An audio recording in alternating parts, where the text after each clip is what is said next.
The scent of lilies lingered in the room like a lie everyone had agreed to keep quiet. It was the kind of stillness that follows grief, but not peace. Not closure. Only the kind that clings to unfinished business and unspoken truths.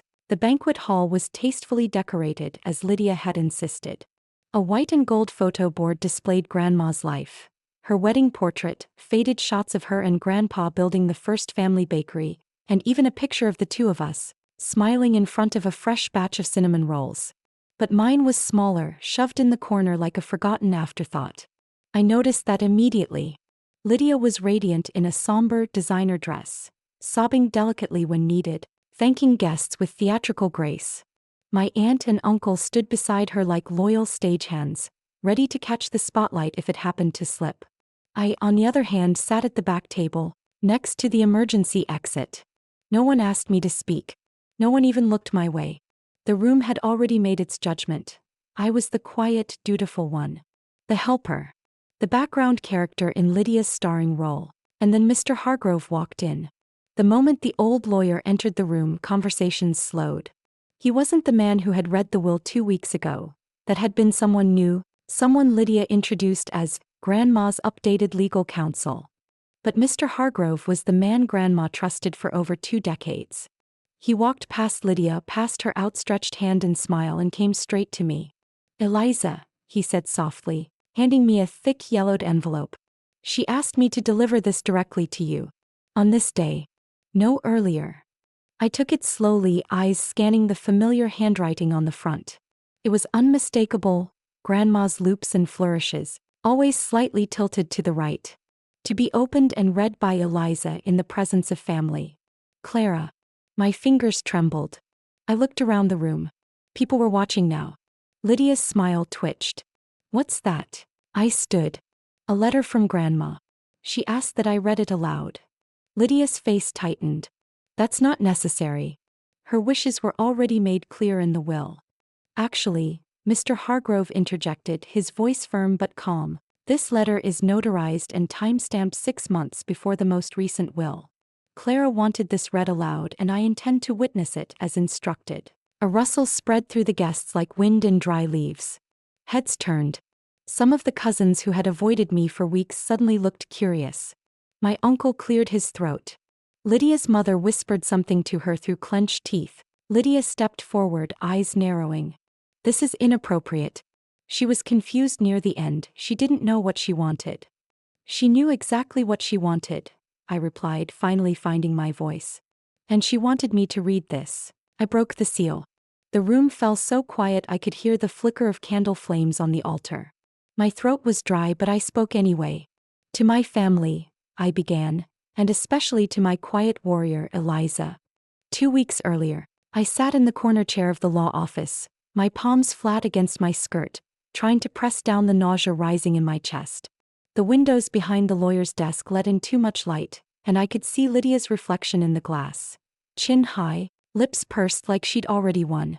I kept telling myself it was just a formality. Grandma wouldn't, couldn't, have left everything to Lydia. We'd built that bakery together. For 5 years I was there every morning at 4:30 a.m. to roll out dough, take her blood pressure, warm her hands when the arthritis flared. Lydia only started visiting when Grandma got sick. And even then it was mostly for photos. Mr. Carrington, the new lawyer Lydia had recommended to Grandma during her final months, cleared his throat and began reading the will. It was like being erased. "To Lydia Monroe, I leave my home and all personal property therein. To Lydia Monroe, I leave the family bakery, its assets and all associated profits. To Lydia Monroe, I leave my jewelry, including the sapphire ring worn on my wedding day." Line after line, my name never came up. By the time he finished, the only thing I had received was a brief mention. "Eliza may retrieve her keepsakes from the attic within 30 days. Pause. Silence. Then Lydia turned to me with the smallest smile, just a flicker, like someone enjoying the final move in a chess game. "I'm sure this must be difficult," she said sweetly, laying a hand on mine. "But you know how Grandma always said you were gentle. Not really a business person." My aunt jumped in, always the echo. "She loved you, honey." Of course she did. But she wanted someone who could carry the legacy forward. As if I hadn't already been doing exactly that. The bakery was barely surviving 5 years ago. I modernized the recipes, set up the online orders, ran the books, designed the local marketing flyers. Grandma even joked that I was the heart and the hands and she was just the old soul guiding the ship. I swallowed the lump in my throat and nodded, holding back the tears pressing against my chest like fists. Later that evening, as I packed up some old photo albums from Grandma's attic, the only things I dared to take, I overheard Lydia in the hallway on the phone. She actually looked surprised, she whispered, laughing. I told you. All those early mornings baking bread, and she still thought that meant something. It's not about love, it's about leverage. The sound of her voice, syrupy and smug, made me freeze in place. I didn't let her see me. I didn't speak. I just closed the attic door slowly and walked away, carrying the albums in my arms like ashes. That night I cried harder than I had since Grandma passed. But somewhere between sobs, I remembered something Grandma once told me while mixing cinnamon and brown sugar into warm butter. Eliza, the ones who wait quietly see the clearest. When the time comes, they don't scream. They strike. I didn't speak to Lydia after that night. Not at the funeral planning meetings, not in the group messages she controlled with sugary tyranny. I became invisible again, which was easy. They'd already written me off. But while Lydia paraded as the golden heir, I quietly went back to my small apartment above the bookstore and opened the old hard drive Grandma gave me on my 30th birthday. At the time, I thought it was just a sweet gesture. We'd been working together at the bakery for years, and she said she wanted me to hold onto the family's real recipes. But when I opened the folders, I discovered it wasn't just ingredients and methods. It was everything. Audio files, letters, scans of journals dating back to the 1960s, photos of receipts, bank statements, even legal drafts she'd never filed. One folder was labeled simply, "Just in case." Back then I didn't open it. I thought it was Grandma being cautious, maybe sentimental. But now, after hearing Lydia talk about leverage like love was currency, I opened it. And what I found was not the work of a confused old woman. It was the meticulous archive of someone who saw something coming and had been preparing for years. In one audio file, Grandma spoke clearly, directly to me. "If you're hearing this, Eliza, then someone has made a mess of what I meant to leave behind. Don't let them twist it. I know you. You'll think forgiveness is the high road, but sometimes silence is just the trap they use to keep you still. Use your mind, sweetheart. Everything you need is in these files." My breath caught. I played the next audio, then another. Grandma's voice, measured, calm, and entirely lucid, described her growing concern about Lydia's influence. About how she'd pressured her into changing lawyers, how she'd started attending meetings on Grandma's behalf, even forging signatures for minor things like package deliveries. There were scanned letters, where Grandma questioned her own mental state but always came back to one conclusion: they want to confuse me so I stop asking questions. But Eliza still listens. She still sees. For years, people had called me quiet, soft, passive. Even Grandma used to tease me, "You always wait 2 beats before speaking. It's like you're rehearsing grace." But what they didn't understand was that in my silence, I was watching. I was learning. Every customer interaction at the bakery, every relative's passive-aggressive jab, every financial detail, I logged it all. Patterns, faces, timelines. And in Grandma I'd found not just a mentor, but a co-conspirator. She hadn't chosen me to lead the family business with fanfare. She'd chosen me to protect it, quietly if needed, but decisively when the moment came.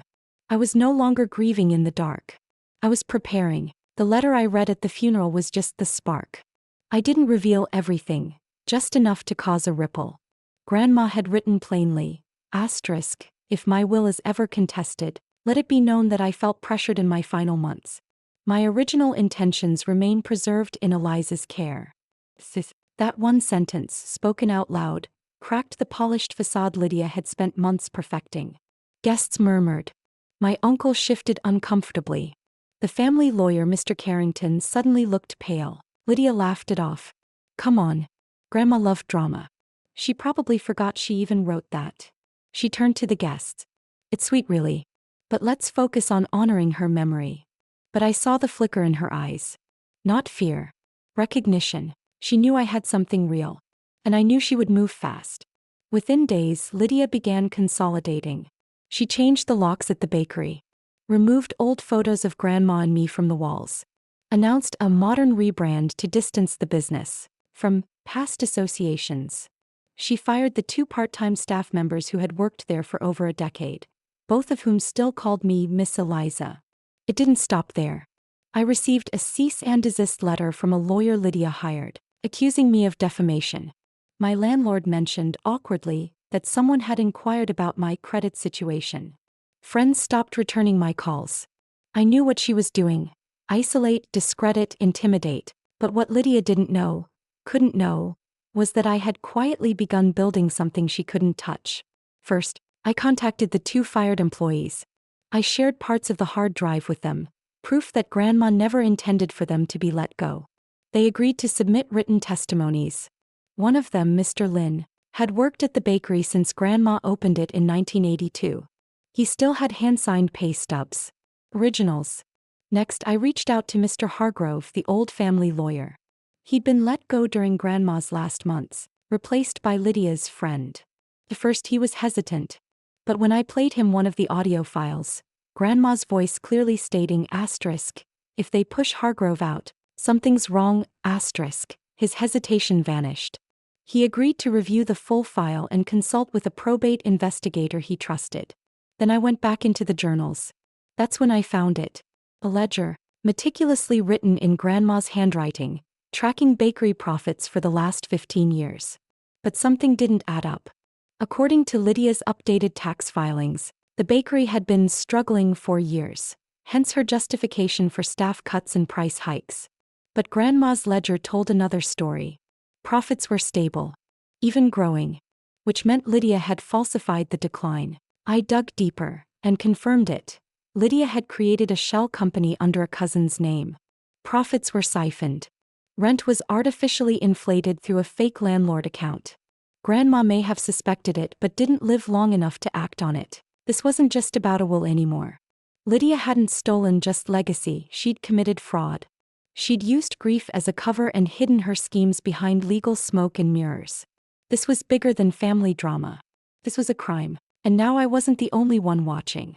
The first thing I did was open a new email account, under a name Lydia wouldn't recognize. Then I contacted the local business bureau. Not to make a claim, asterisk yet, asterisk, just to ask questions. Innocent ones. About bakery licenses, property taxes, bookkeeping compliance. I dropped subtle breadcrumbs, enough to raise a few red flags without showing my hand. Enough for a compliance officer to quietly flag the business for an internal audit.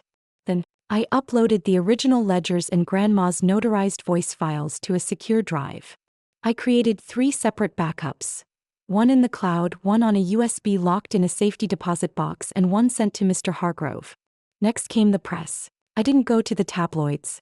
I went to Carmen Liu, a local food journalist who once wrote a glowing review of our bakery after Grandma gave her a free apricot tart during a rainstorm. Carmen remembered me. More importantly, she remembered Grandma. I didn't feed her the full story, only the human side. The loyal granddaughter. The vanished will. The bakery being rebranded under suspicious circumstances. Carmen's eyes gleamed like she could already smell the headline. The piece went live on a Thursday morning. Flour and Bloodlines. A family bakery's legacy disputed by quiet granddaughter. Within hours, my inbox was full. Former customers. Past employees. Even 2 cousins who hadn't spoken to me since college. They reached out, shared stories. Several offered statements. Carmen followed up with a second article, this time pointing out the discrepancies in the financial records, complete with expert commentary on what fraudulent restructuring might look like. So, I never said Lydia's name directly. Let the readers connect the dots. Behind the scenes, I filed a formal petition with probate court to challenge the will, backed by Hargrove's testimony, original documents, and expert verification of Grandma's voice files. Lydia didn't respond publicly, but I knew from the silence and the speed with which her new PR consultant started putting out bakery community updates that she was panicking. She launched a smear campaign in whispers. "She's just bitter," she told relatives. Grandma was senile. Eliza's manipulating her memory to get attention. But I'd anticipated that. Because while she whispered poison behind closed doors, I kept everything public. Transparent. Measured. I posted gentle, grateful messages about Grandma. Shared old recipes in her handwriting. Recalled funny stories from our early morning baking days. I reminded people of who I was, not by argument, but by presence. Meanwhile, the business audit came back.